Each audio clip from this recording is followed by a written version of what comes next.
Welcome back, and if you're new to the channel, welcome to the Gourmet Woodsman. My name's Greg. Today I'm going to show you how I make these 4 classic Roman pasta dishes. If you're wondering why a channel that's mostly focused on meat, why am I making pasta? It's because I am a really big fan of guanciale. 3 out of 4 of these dishes feature guanciale. Some will say the carbonara uses pancetta instead of guanciale, but I've seen it both ways. Pancetta is actually going to be an acceptable substitute for the guanciale on any of these recipes. It's certainly a lot easier to find in most parts of the world, but for today, I'm going to be using guanciale. So, without further ado, let's get on to it. First one we're going to make is called Cacio pepe. All these dishes are going to use pecorino romano cheese. I want this grated really fine. This is really the finest I have. It's not quite a powder, but it should be good enough, especially with the cacio pepe. It's kind of the simplest of the dishes and also, in a way, the hardest. When it comes to the cheese, you gotta use the real cheese. None of the stuff in the can. Even the stuff that's sometimes sold is freshly grated.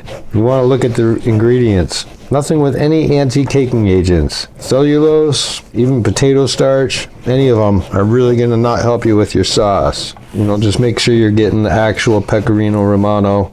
And if you're going to use some Parmigiano Reggiano, that's fine, you do you. It's not traditional, but use the real cheese, no caking agents. Sauce won't work right for you. Cacio e pepe literally is cheese and pepper. So I'm going to take some black peppercorns and toast them. It's really to taste. I'm actually going to make enough for my gricia too. If I have more than I need, that's fine. I'll use it. While the peppercorns are toasting, I'm going to get some water on to boil. Okay, once it starts, just smell these a little bit. You definitely don't want to burn them. I'm going to grind them in a mortar and pestle. You could use a regular pepper grinder, but this is going to give more texture. And since it's literally the only thing giving texture to the cacio pepe, I'm going to try to give it more texture by using the mortar and pestle. Now, I just like to start on the outside and kind of crunch them towards the inside so they don't fly out so much. You can see it gives me a pretty nice texture. Some is more coarse, some is more fine. Might go just a little bit more. It really doesn't take that long. It's worth it if you have one of these. Got my water up to a boil. Just gonna add a little salt, less than I normally would, because, well, 1, there's less water, and 2, pecorino is really salty. And I'm gonna drop my pasta using a small pot, because that'll make my water a little starchier, less water per pasta. And I am just cooking a half serving, because I'm making like a lot of different pasta dishes today, and, well, it's a lot of pasta. I'm gonna cook this a few minutes less than al dente. It says 9 to 11 minutes, so I'm gonna give it about 7 minutes. Just a couple minutes before I think my pasta will be done. Take a pinch of my pepper. Remember, I'm making a half serving. Pepper is really subjective. Add as much or as little as you think you want. But remember not to forget the pepper. This dish needs it. My pasta water has had a chance to get a little starchy, a couple minutes away. Just gonna add a tiny bit of this hot pasta water. I'm gonna start mixing it into my cheese. And I'm just gonna use a little bit at a time. It's coming together into a paste. It's going to kind of temper the cheese, and it should help keep it from clumping or becoming stringy. That is the challenge of the cacio pepe. Simple dish with only 3 ingredients, but it's a little technically challenging, and it's very easy to get clumpy or stringy cheese.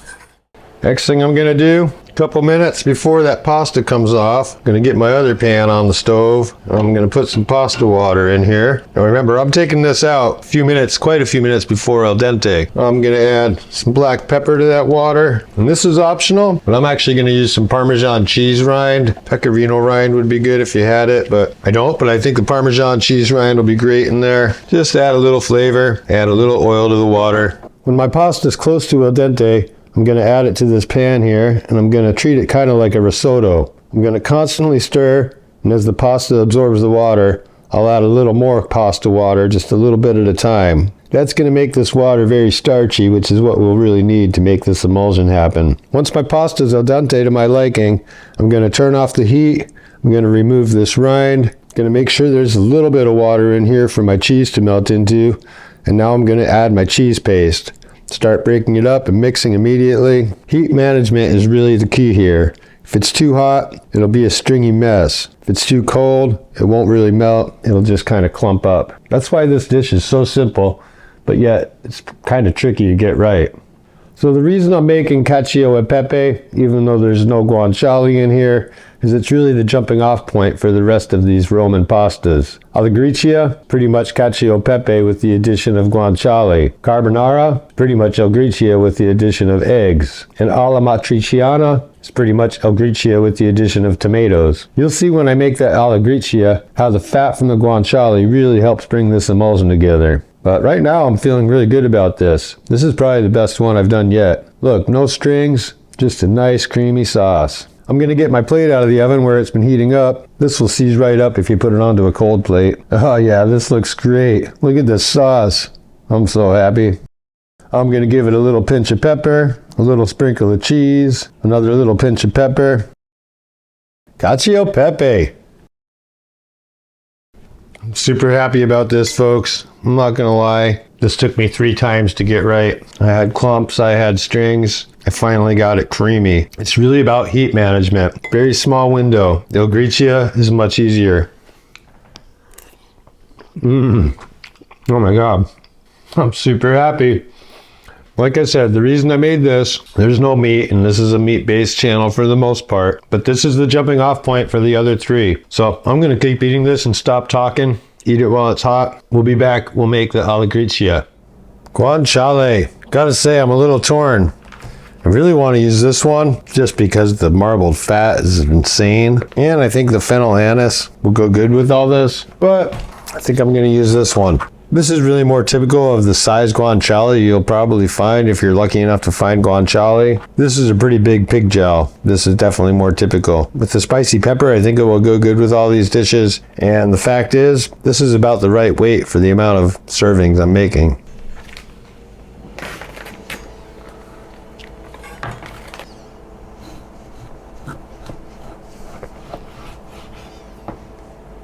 I'm going to slice these into about 1/4 inch thick slices.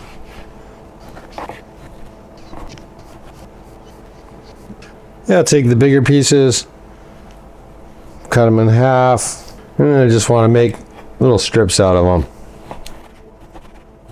Want to leave them big enough to give some texture, but I want them small enough that they render their fat, because the reality is, fat is almost more important than the meat in all of these sauces. These smaller pieces I'll just cut up into strips. And if you can't find guanciale, pancetta will work. In my opinion, the guanciale has a special funkiness to it that really adds a lot to the flavor that the pancetta just doesn't quite do.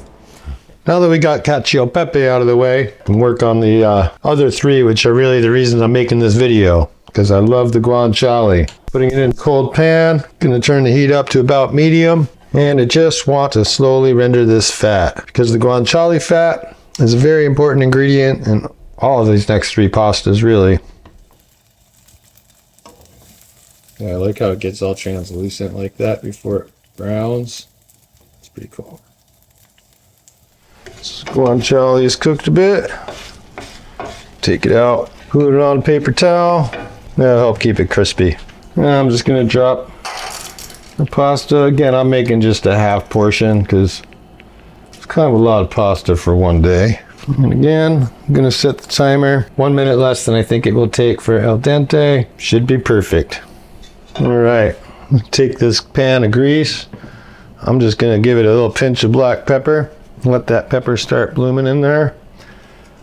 Just like cacio e pepe, the black pepper is a really big part of this recipe. I'm also going to add a pinch of pepper to my cheese. A nice fat pinch. And just like with cacio e pepe, I'm going to take a little of my starchy pasta water. I'm just going to add a little bit at a time. Couple dribbles at a time till it comes together into a little pecorino ball, like a paste basically. It's getting pretty close. That might be all the water I need, really. I'll give it just a tiny splash more. You want it to come together into like a paste. Anyway, see the consistency I have here? I think that'll work. And again, this is a half serving. Keep that in mind. Well, my pasta is, I'd say, just about 1 minute away from al dente. I'm gonna put it into this guanciale fat and I'm gonna stir it around. And take just a splash of this pasta water. I don't know if you can see, it's already making like a little glossy sauce. We do want this little heat from this pasta water. What I'm going to do is turn this back on.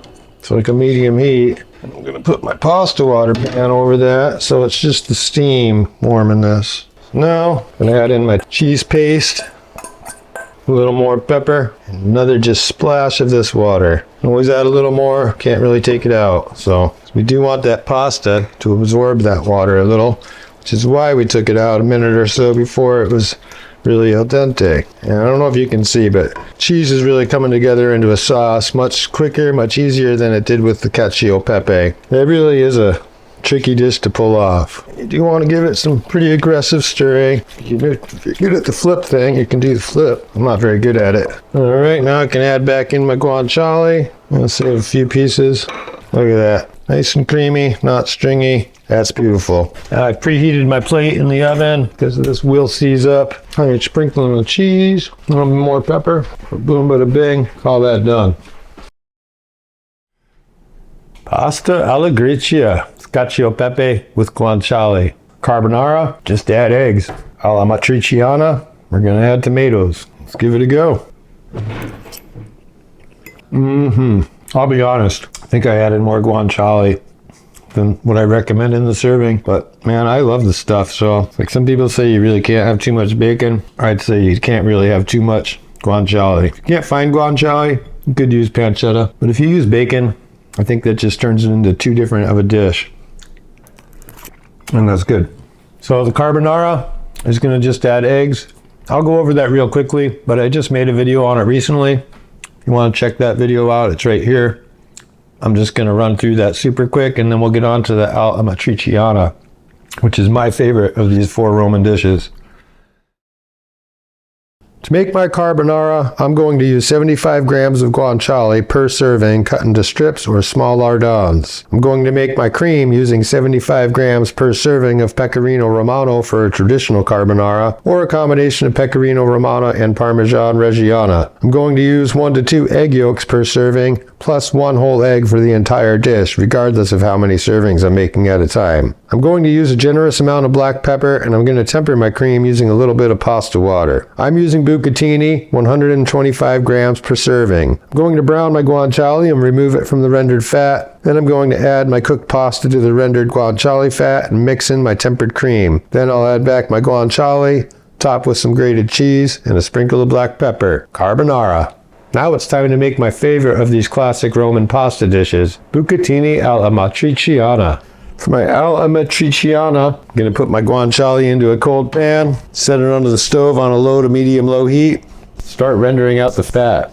Alla matriciana is going to use tomatoes. I will readily admit this is not the best can of tomatoes you could get, but it is Italian, it is San Maranzo, it's not bad, but you could do better. So if you want a thinner consistency, you could run this through a full food mill. You could puree it in a blender. I'm going to go for the more rustic. This is a rustic dish, and I'm just going to dig on in and just squeeze these tomatoes, start breaking them up, and that's going to be fine for me. In my mind, this will just add a little more texture to the dish. And traditionally, it is a rustic dish. I'm going to put a little black pepper into these tomatoes, because that, if you haven't noticed, is kind of a theme of these Roman classic pasta dishes. Give the black pepper a couple of different ways to shine. This one's not really traditional. The tomato sauce can't really be hurt by just a pinch of red peppers. I'm not trying to make it spicy, just add a little kiss of heat. Not sure if you can see how this guanciale, it's like almost translucent. Bacon doesn't do that. Starting to get some color to it. After the translucent, it starts to get a little color, and that's when it's done. So I've got my water already hot. I'm going to add some salt to it. I'm going to add less than I normally would add because the guanciale is salty, the pecorino is salty.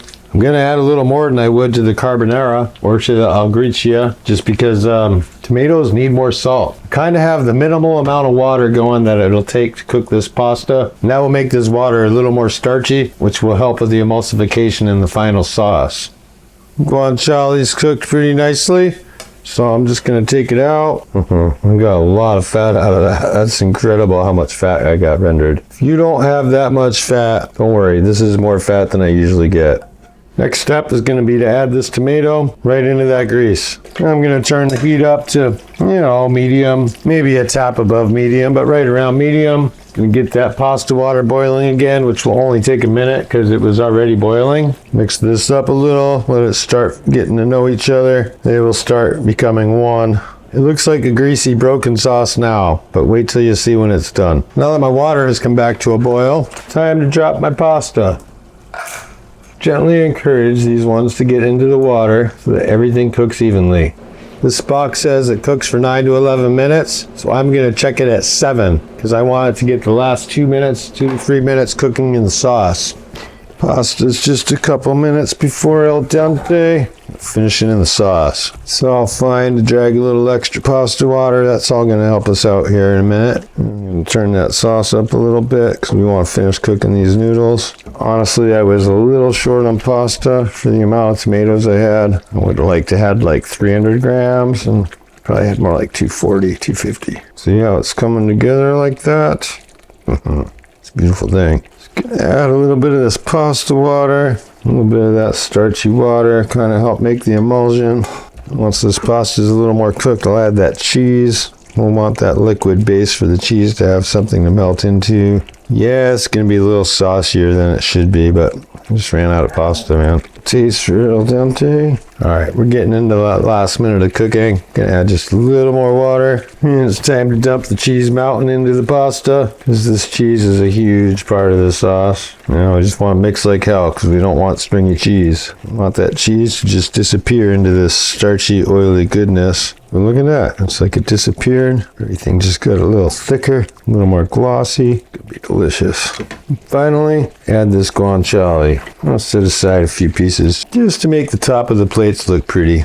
And this is a little saucier than it really ought to be, but like I said, 300 grams of pasta would have been the perfect amount for this amount of tomatoes, but I only had like about 250. So, it is what it is. Gonna be a little extra saucy. Kind of tricky to get that pretty pasta plating thing down. Twirl that they do. I've seen they use these like almost like the long hemostats. You can really like wrap it around it. It'll be alright.